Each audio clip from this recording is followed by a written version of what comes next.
자, 이제 32절의 말씀을 봅니다.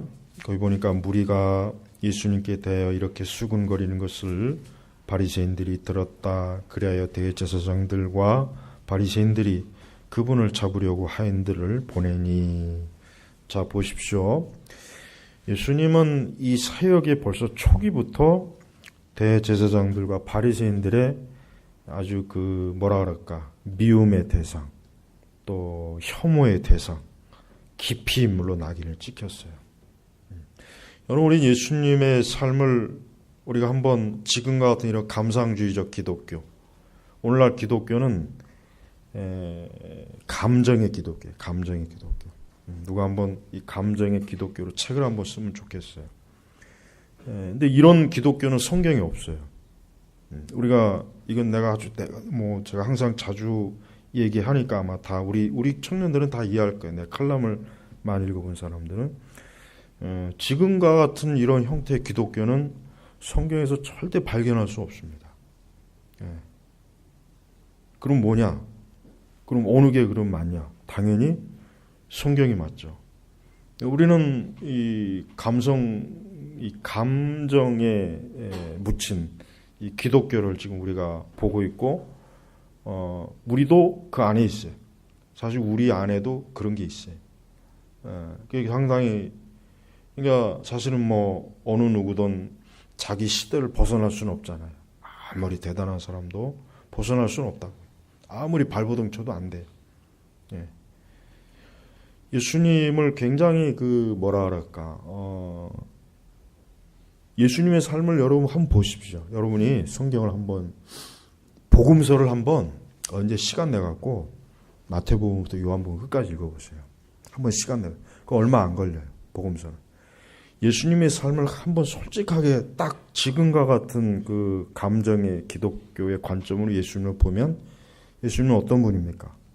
굉장히 불행한 분이에요. 굉장히 예수님의 삶은 재미가 없어요. 예수님은 굉장히 우울한 삶이고 아주 고단한 삶이고 피곤한 삶이고, 예수님은 낭만이라고는 어때요?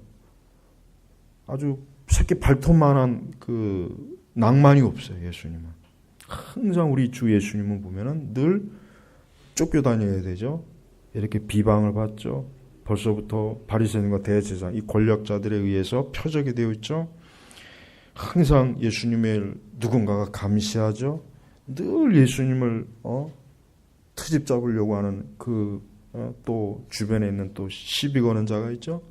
그러니까 예수님은 우리가 하는 일상생활과는 전혀 관계가 없는 삶을 산 거예요.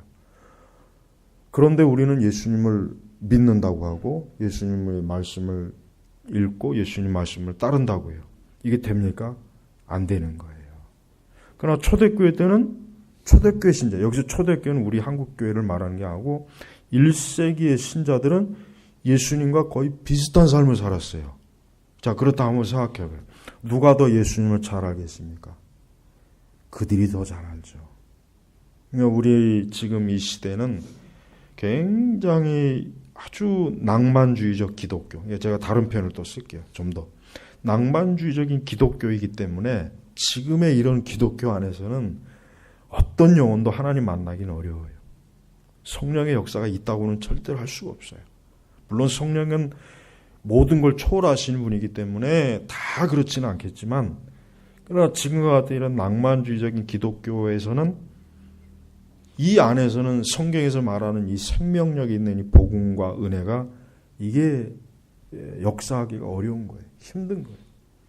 우리는 예수님을 가만히 읽어보면은 절대 예수님의 삶은 조금도 우리가 인간적으로 예수님과 같은 삶을 살고 싶은 마음이 안 드는 삶이란 말이에요. 그러니까 우리는 실제로는 그러면서 우리가 예수님을 예배하고 예수님에 대해서 말하잖아요. 이게 안 어울리는 거예요. 그 환경과 그 여건 속에 내가 빠져보지 않았는데 어떻게 알 수가 있습니까? 모르는 거예요. 바로 이게 문제예요. 왜 우리는 예수님과 동일하게 핍박을 받고 고난을 당하고 욕을 먹는 신자들이 왜 우리보다 더 믿음이 강하고 왜 우리보다 더 그들이 훨씬 더 생생하게 영적으로 살아있느냐? 그거는 예수님과 동일한 환경과 여건에 있기 때문에 예수님을 더 잘 아는 거란 말이에요. 그러니까 우리가 아무리 예수님에 대해서 좋은 책을 읽어도 이게 와 닿질 않아요. 왜 안 닿느냐? 우리는 예수님과 같이 이런 일을 겪어본 적도 없고 이런 환경이 있어 본 적이 없잖아요. 그러니까 나는 예수님을 편안하게, 예수님을 우리가 아주 가장 좋은 어떤 시설과 환경 속에서 예수님에 대해서 얘기하는 건 사실은 안 어울린다고 저는 생각해요. 진짜 안 어울린다고 생각해요. 네. 우리도 핍박을 받고 쫓겨남을 당하고 매를 맞고 고난을 당할 때 그때 우리가 이 복음서를 읽고 예수님을 묵상하는 거하고 그렇지 않은 거하고는 여러분 어떨 것 같아요? 차이가 커요. 그걸 어떻게 할 수 있느냐? 핍박자들과 고난받는 자들의 생애를 읽어보면 알 수 있어요. 그들은 그때 굉장히 예수님에 대해서 더 잘 알아요. 그 전에 그들이 많은 책을 읽고 성경을 많이 읽었지만서도 그때 몰랐던 그 생생한 그리스도와의 연합, 그 사랑, 관계가 고난과 핍박받을 때 더 확연하게 안단 말이에요. 그래서 우리가 이제 이렇게 신앙의 자유를 누리고 어떤 크게 환난과 이런 상태에서 기독교가 쇠퇴할 수밖에 없는 이유가 뭐냐? 그럴 수밖에 없는 이유는 뭐냐? 그것은 성경의 말씀 시대와 우리 시대의 환경이나 여건이 너무 다르니까 그런 거예요. 사도행전에 가보다 알아요. 여러분 사도들을 보십시오. 얼마나 그 사도들은 지금 거의 뭐 잘못하면은 잡혀서 잡아 죽거나 감옥에 가는 그런 상황이지 그 사람들은 내일이 기약이 없어요. 진짜 그들이야말로 내일 일을 알지 못하는 거예요. 그러나 우리는 내일 일을 그래도 알아요. 그리고 거의 틀림없이 또 그렇게 돼요. 그죠? 이게 다르잖아요. 여러분 오늘 제가 말한 걸 잘 이해해야 돼요. 신앙이라고 하는 것은 물론 영적인 것이지만 때로는 이런 환경과 여건이 우리의 신앙을 더 하나님께로 가까이 가게도 하고 멀어지게도 한다는 거. 그걸 알아야 됩니다. 예. 예수님은 벌써 이렇게 대제사장과 바리새인들에게 예수님 무슨 뭐 죄진 게 있습니까? 없어요. 단지 하나님 말씀을 전하고 하나님의 표적과 이적을 행했다는 그 한 가지 때문에 지금 벌써 이렇게 표적이 된 거예요. 그러면서 예수님이 아주 굉장히 중요한 말씀이에요. 무슨 말씀이냐? 예수님 뭐라 그랬냐면 36절에 너희가 나를 찾을 것이나 발견하지 못할 것이며 내가 있는 곳에 너희가 올 수도 없을 것이다. 이 말이 참 중요한 거예요. 그러니까 결국은 예수님을 알지 못하고 예수님을 이해하지 못하는 사람은 끝내 예수님과 함께 할 수 없는 거예요. 예수님이 가는 곳에 가지도 못하고 예수님을 찾아도 찾지 못하는 거예요. 저는 지금도 그렇다고 생각해요. 우리는 그리스도와의 우리는 지금 그냥 막연히 주님 나와 함께 하십니다. 또 나는 주님과 함께 합니다. 라고 할지는 모르겠지만 사실은 우리는 그리스도를 여전히 발견하지 못하고 찾지 못하고 또 그분이 있는 곳에 갈 수도 없는 그런 상황일지도 모른단 말이에요. 아주 우리는 이것이 얼마나 위험한지를 알아야 돼요. 예수님은 분명히 저들에게 내가 33절 내가 아직은 잠시 동안 너희와 함께 있다가 나를 보내신 분께로 돌아갈 것이다. 예수님이 얼마나 명쾌하게 얘기하죠. 그러니까 잠시 동안 예수님이 승천하기 전까지 지금 그 말씀까지 하시는 거예요. 잠시 동안 있는 거예요. 그러면서 나를 보내신 분께로 아버지께로 돌아가지. 결국 나중에 진짜 이 말씀 그대로 아버지께로 돌아가잖아요. 승천하시잖아요. 그러나 너희가 나를 찾을 것이나 발견하지 못할 것이며 내가 있는 곳에 너희가 올 수도 없을 것이다. 인간의 본성적인 상태에서 인간이 타락과 죄악에 머문 상태에서는 예수님을 찾지도 못하고 발견하지 못하고 예수님 있는 곳에 가지도 못합니다. 결국 이게 모든 하나님을 알지 못하는 자들의 최종적인 운명의 선고가 바로 34절의 말씀이에요. 그러므로 우리는 우리 자신에 대해서도 생각해야 돼요. 우리는 그저 막연히 아까 얘기했죠. 우리는 신앙과 교회와 기독교를 낭만주의로 접근해. 낭만주의. 이게 얼마나 이게 치명적인 행인지 몰라요. 차라리 아예 노골적으로 반기독교적인 게 더 나아요. 차라리 자유주의 신학이 훨씬 더 낫지. 이렇게 기독교를 말랑말랑한 이런 낭만적인 그런 상태에 이게 기독교에 빠져 있는 가운데 우리가 있으면은 우리는 정말 하나님의 진리를 맞닥뜨릴 수 있는 기회가 없어요.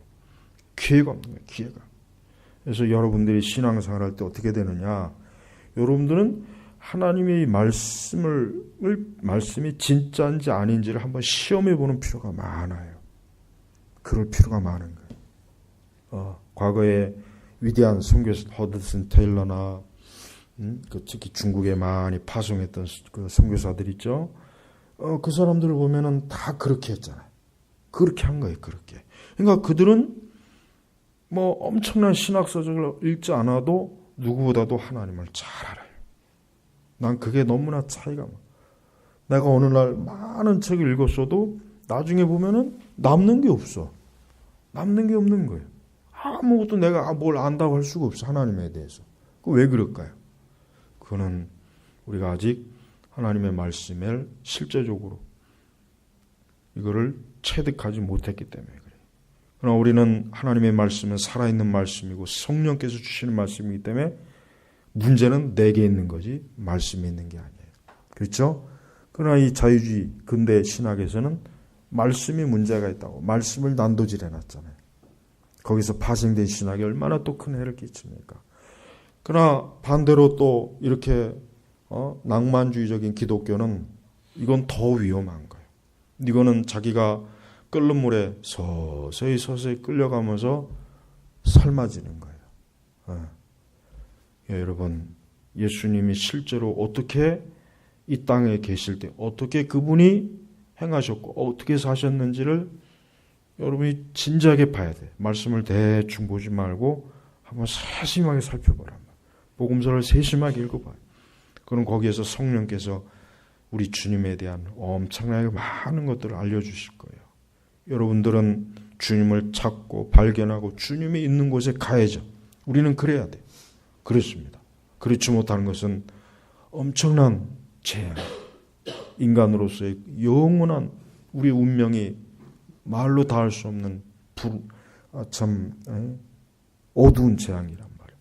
그런 재앙을 당하지 않아야 되겠죠. 바리새인들과 대제사장들은 이러한 말씀을 듣고도 한마디의 말씀 대꾸도 못하잖아요. 그 이후에 아무 말씀이 없잖아요. 이게 그들의 문제예요. 그들이 이 말씀을 들었을 때 그들이 주님 앞에 무릎을 꿇었어야 돼요. 그랬더라면 저들에게도 주님을 만날 수 있었을 텐데 그렇지 못한 거예요. 오늘 여러분도 그리스도와 가까이 있다 생각하지 말고 내가 진짜 주님을 찾고 발견했는가, 주님이 있는 곳에 내가 가고 갈 수 있는가, 이 신앙이 이러한 믿음의 실체가 있는가를 살펴봐야 되는 겁니다. 자, 기도하겠습니다. 하나님 아버지 감사합니다. 우리는 예수 그리스도에 대해서 너무나 많은 덧칠해진 것들 때문에 예수님을 실제로 보지도 못하고 알지도 못하면서 알고 믿는다고 여깁니다. 주, 저희는 그렇지 않도록 우리의 눈을 뜨게 하소서. 우리의 눈을 밝게 하시고 주 예수 그리스도를 보고 알고 찾고 발견함으로 주님이 가 있는 곳에 우리도 가게 하옵소서. 예수님의 이름으로 기도 올렸습니다. 아멘.